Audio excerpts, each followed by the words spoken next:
شروع اللہ کے نام سے جو بڑا مہربان اور نہایت رحم والا ہے۔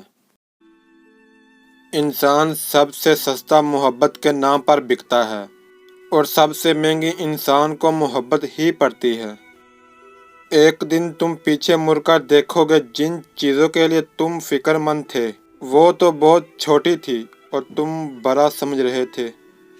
اور کامیاب لوگ تو وہی ہے جو سر کو آسمان کی جانب شکوے کے لیے نہیں شکر کے لیے اٹھاتے ہیں۔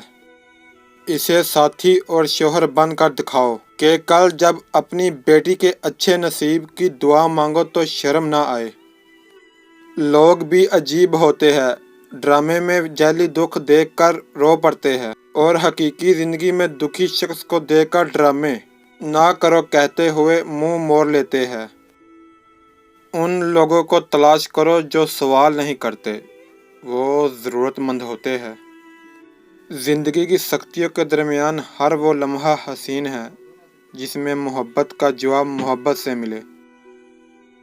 زمانہ تو باتیں ہی کرتا ہے، سامنے بھی اور پیچھے بھی، لیکن یہ آپ کی ذات پر منحصر ہے کہ کس بات کو سنی انسنی کر دیتے ہیں اور کس بات کو دل پر لگا لیتے ہیں۔ ماضی آپ کا دروازہ کھٹکھٹائے تو ہرگز نہ کھولے، کیونکہ ماضی کے پاس آپ کو دینے کے لیے ماضی کے سوا کچھ نہیں ہوتا۔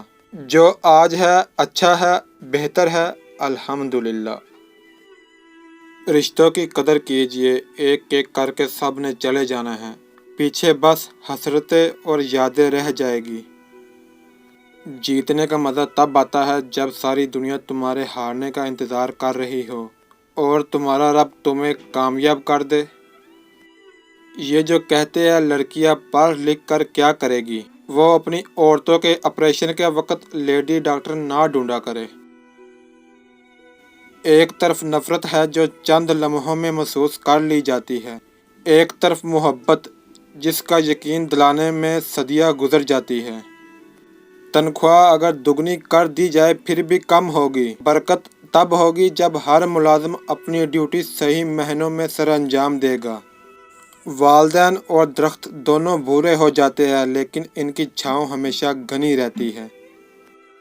عورت کی بربادی کا آغاز تب ہوتا ہے جب اسے غیر مردوں کے منہ سے تعریفیں سننے کا چسکا لگ جائے۔ کسی کا برتن خالی ہو تو یہ مت سمجھنا کہ مانگنے چلا آیا ہے، ہو سکتا ہے سب کچھ بانٹ کر آ رہا ہو۔ رکاوٹیں ان لوگوں کے حصے میں آتی ہے جن کا یقین ہوتا ہے کہ وہ منزل تک پہنچ جائیں گے۔ وقت اچھا ہو تو آپ کی غلطی بھی مذاق لگتی ہے اور وقت خراب ہو تو مذاق بھی غلطی بن جاتی ہے۔ اگر تم کسی میں کوئی عیب دیکھو تو اسے اپنے اندر تلاش کرو، اگر اسے اپنے اندر پاؤ تو اسے نکال دو، یہی حقیقی تبلیغ ہے۔ جب آپ مسلسل دوسروں سے مقابلہ کرتے ہیں تو آپ تلخ ہو جاتے ہیں، لیکن جب آپ خود سے مقابلے پر آتے ہیں تو آپ بہتر ہو جاتے ہیں۔ آج کا انسان گھر پہ موجود دو پیر مرشد ماں باپ کو چھوڑ کر باہر کسی سے دعا کی قبولیت کی آس لگائے بیٹھا ہے۔